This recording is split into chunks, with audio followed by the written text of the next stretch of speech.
Si jamais je dis Pétor, je suis sûr que les amateurs de l'Anfeuse de Troie vont penser au placide animal qui sert comme moyen de transport dans cet univers fantastique. Malheureusement, même si j'aime beaucoup l'univers de l'Anfeust, je ne peux pas en parler ici puisque je vais m'intéresser à une bataille réelle ayant eu lieu dans l'histoire, en moins 207 avant Jésus-Christ, et c'est la bataille du Métor entre Carthage et Rome. Cette bataille est passée complètement à la trappe. Elle ne réunit aucun protagoniste majeur de la Seconde Guerre punique, et c'est pour ça qu'elle a été oubliée.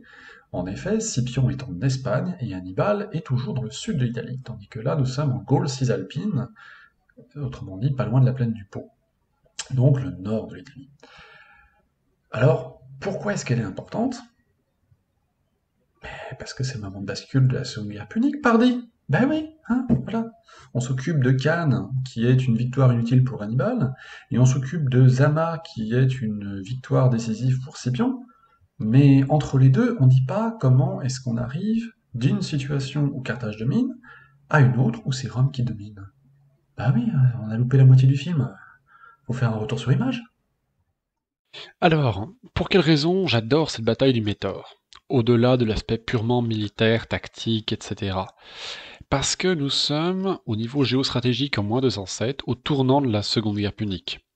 Jusque-là, Hannibal avait dominé la première phase, mais pour des questions de calcul politique, Carthage ne souhaite pas soutenir plus que ça son fameux général, puisque les oligarques à Carthage redoutent que Hannibal revienne et transforme l'oligarchie en démocratie, enfin en démocratie, en république, puis en tyrannie. Alors la tyrannie n'a rien de péjoratif à l'époque, si ce n'est qu'un tyran gouverne avec l'appui du peuple, mais se passe du Sénat. Donc ça serait un gros bouleversement pour Carthage. Donc Hannibal est tout seul en Italie, il perd petit à petit du terrain, et il n'a pas les renforts tant désirés pour assiéger Rome. Alors que fait-il? Eh bien, il demande à son frère Hasdrubal de faire le même raid complètement fou à travers l'Espagne, les Pyrénées, le Rhône et les Alpes, pour justement le rejoindre en Italie. Donc Hasdrubal va un petit peu au-delà de la plaine du Pô, il va vers les Apennins et ce qui est aujourd'hui les Marches en Italie. Et si jamais les deux frères arrivent à faire leur jonction, une grande armée carthaginoise d'environ 110 000 hommes pourrait assiéger Rome avec succès. Il est donc très important pour Rome de vaincre Hasdrubal et son armée avant qu'il ne fasse sa jonction avec Hannibal. Sinon, la Seconde Guerre punique est potentiellement perdue. Mais en même temps, si jamais les Carthaginois perdent cette bataille, eh bien, comment dire? Eh bien voilà, Hasdrubal est parti d'Espagne avec les meilleures troupes, et les meilleures troupes ne peuvent plus défendre l'Espagne barcide. Donc Barcide, hein, ça vient de la famille donc, des Barca qui détient l'Espagne. Pour le compte de Carthage, certes, mais c'est une sorte de semi-monarchie à moitié autonome au sein de l'oligarchie carthaginoise. C'est un peu compliqué, mais en gros, ils font un peu ce qu'ils veulent en Espagne. Or, en Espagne, eh bien, il y a l'expédition de Scipion qui a commencé à gagner du terrain. Donc, si jamais Rome n'est pas saisie à la gorge, eh bien, Scipion aura les mains libres pour conquérir l'Espagne. Donc vous voyez, c'est vraiment une situation de qui tout double réciproque. Tant Carthage que Rome ont beaucoup à perdre lors de cette bataille. Alors, après la bataille du Métor, un troisième élément clé qui est vraiment culturel et qui est propre à la guerre antique. À savoir que les généraux, auparavant, se mettaient d'accord sur le lieu et l'heure du champ de bataille.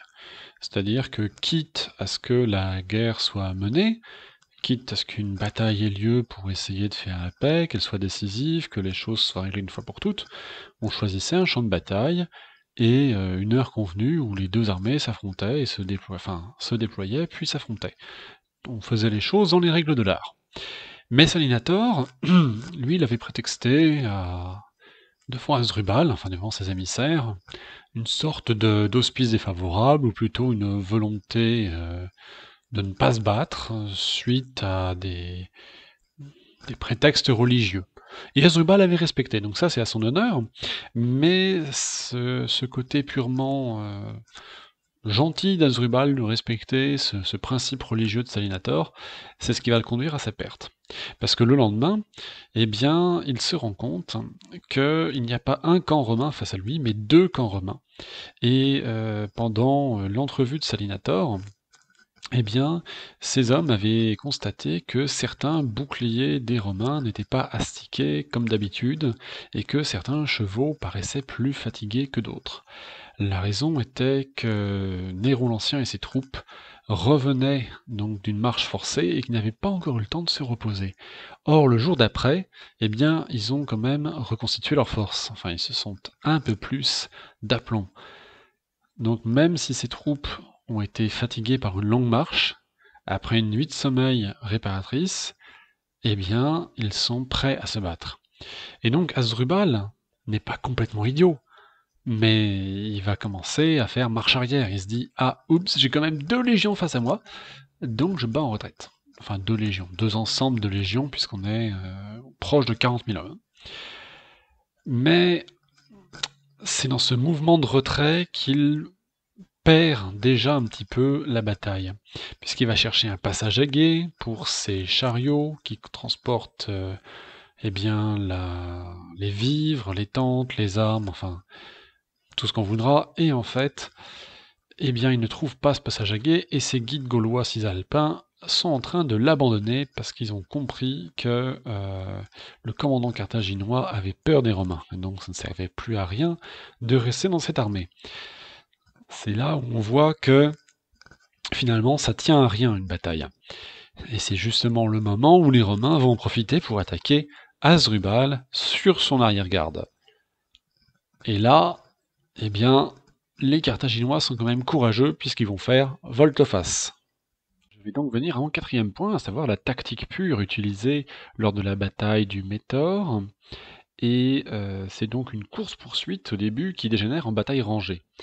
Et au début, je me suis dit, tiens, c'est étonnant parce que je ne vois pas la disposition habituelle de cavalerie sur les ailes et infanterie au centre. J'avais l'impression que c'était surtout une bataille d'infanterie.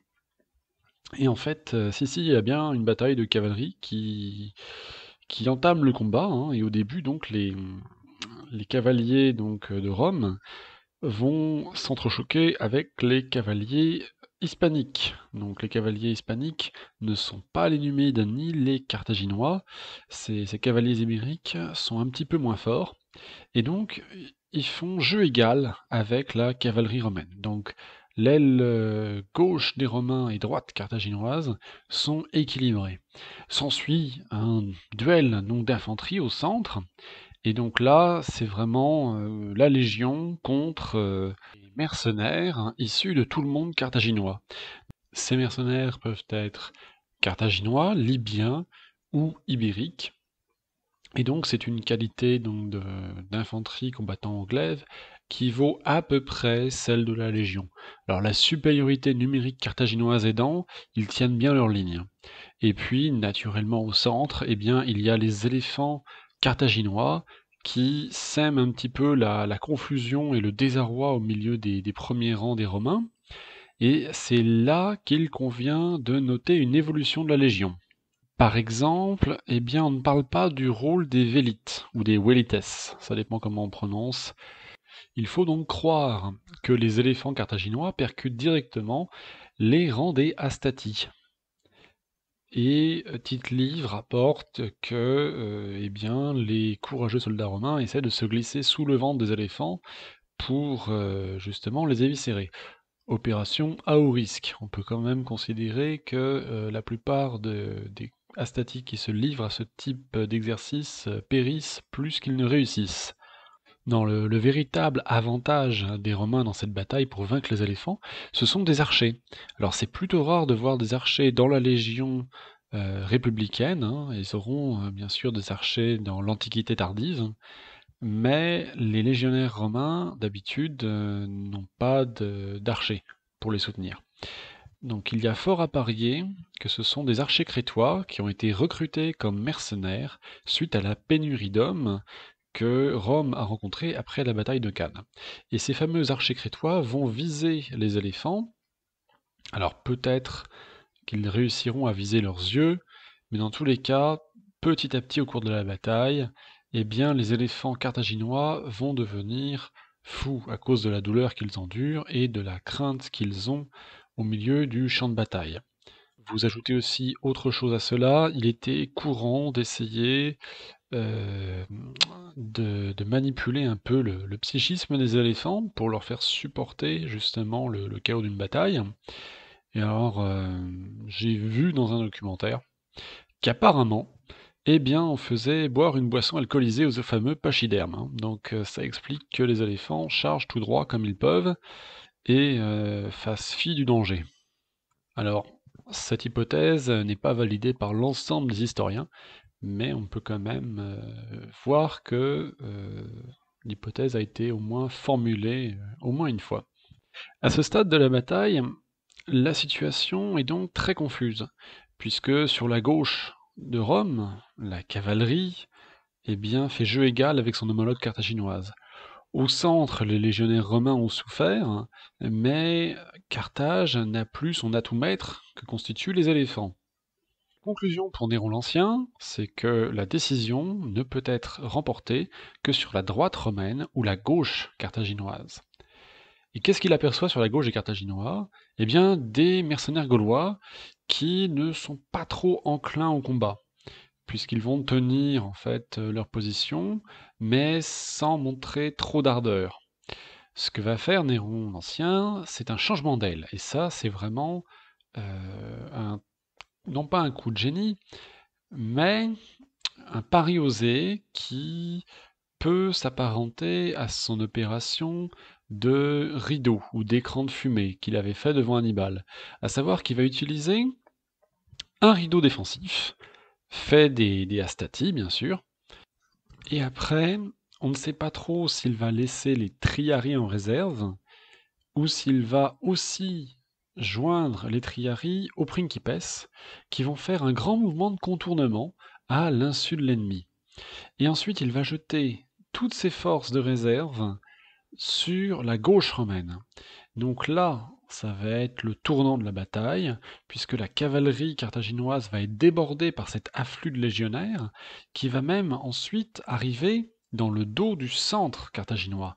Donc en fait, un véritable mouvement en tenaille est réalisé, et c'est donc probablement les principes des Romains qui font l'essentiel de la manœuvre. Dès cet instant, c'est perdu pour Carthage, puisque les troupes carthaginoises sont prises en étau entre cette formidable gauche romaine et le centre où combattent l'essentiel des troupes. Donc Hasdrubal va essayer de maintenir le courage de ses hommes, va périr lui-même au cœur de la mêlée, et aura la tête tranchée.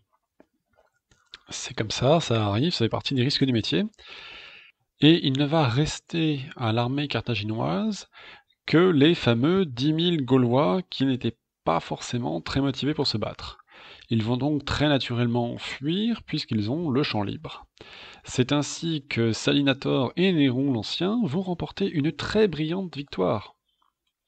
Alors, très brillante, c'est peut-être à mitiger puisque les Romains ont eu entre 10 000 et 6 000 morts, et les Carthaginois ont eu entre 10 000 et 30 000 ou 40 000 morts.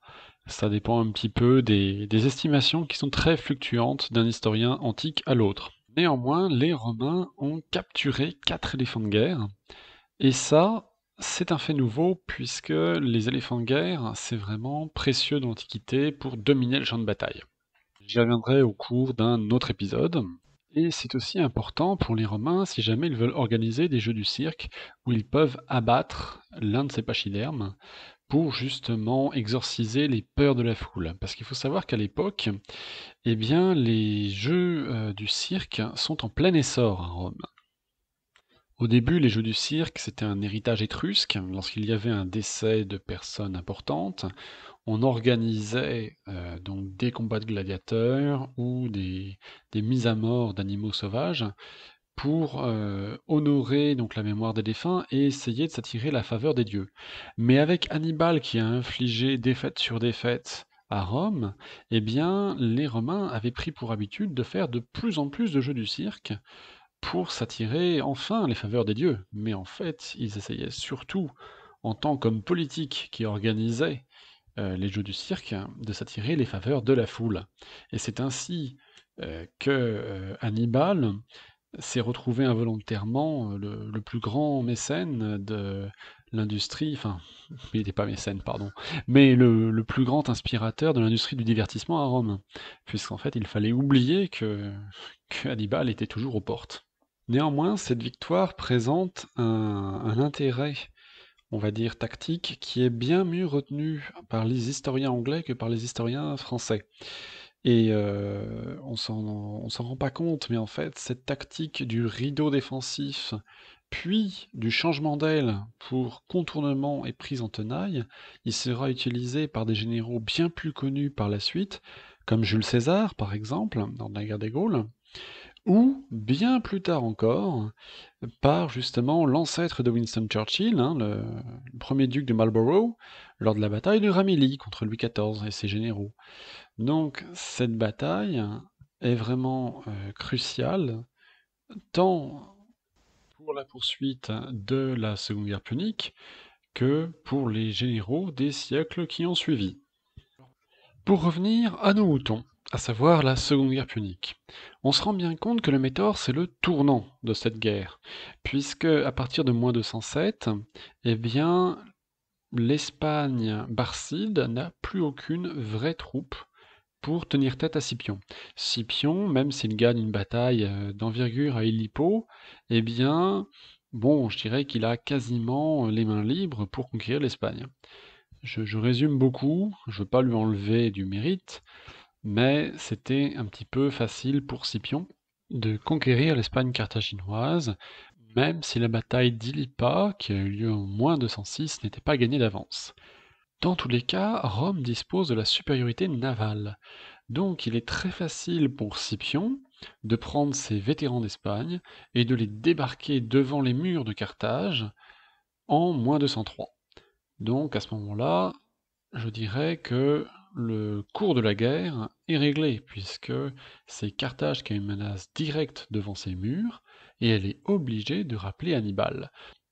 Donc certes, la bataille de Zama sera jugée comme décisive par la plupart des historiens, mais en fait, on pourrait presque dire que c'est la bataille du Métor qui établit en fait le décor pour Zama. Il n'y aurait pas eu de bataille de Zama sans bataille du Métor. Et en fait, la bataille de Zama ne sert qu'à entériner une situation qui est déjà bien établie après la bataille du Métor, à savoir que Carthage a perdu la guerre. Bon, après, Scipion et Hannibal cherchaient à se mesurer. Donc ça a été la bataille des grands généraux. Mais ça sera l'objet d'un prochain épisode, parce que pour moi, Zama est beaucoup plus anecdotique que la bataille du Métor. Conclusion rapide sur le méthode. Rapide parce que je sais que j'ai tendance à toujours m'étendre. Pourtant, il y en a des choses à dire. Bon, allez, on la fait courte. Hannibal ne prendra pas Rome. Ça, c'est la principale conclusion. C'est-à-dire que l'arrivée de l'armée d'Asdrubal et de ses 70 000 hommes environ était la seule chance qu'il avait d'avoir assez d'hommes pour encercler Rome. Et je pense que si jamais il ne l'a pas finalement fait, même avec du matériel de siège, c'est qu'il savait qu'il était en infériorité numérique trop criante pour oser espérer capturer Rome. Le deuxième événement, eh bien, c'est que Rome a les mains libres pour agir, pour prendre l'offensive, puisque la dernière armée barcide, qui était donc issue de l'Espagne, eh bien, est détruite. Donc l'Espagne a beaucoup moins de réserves d'hommes, et donc Scipion va pouvoir la capturer. Mais ce n'est pas tout. Ça veut dire aussi que les Gaulois cisalpins, qui hésitaient encore entre Rome et Carthage, vont rester dans le giron de Rome. Donc on fidélise les alliés, on leur dit, regardez, la tempête d'Hannibal est en train de passer, Rome est toujours là, Rome on reprend le dessus. Et puis, Rome est la maîtrise des mers, donc en fait, elle va pouvoir beaucoup plus sécuriser la Sicile, la Corse, la Sardaigne, et elle va pouvoir préparer un débarquement en Afrique. Ben oui, impossible de débarquer en Afrique pour faire peur à Carthage tant que la menace est aux portes de Rome. Donc voilà, Rome vient tout simplement, grâce à cette bataille élégamment menée, de desserrer l'étau autour de sa gorge. Désormais, la voie vers la victoire est dégagée. Le Métaure, ce n'est ni plus ni moins que le point de bascule de la Seconde Guerre punique. Alors c'est dommage qu'on n'ait pas retenu le nom de Néron l'Ancien, de Salinator, mais c'est ainsi, l'histoire est injuste. Faut s'y faire.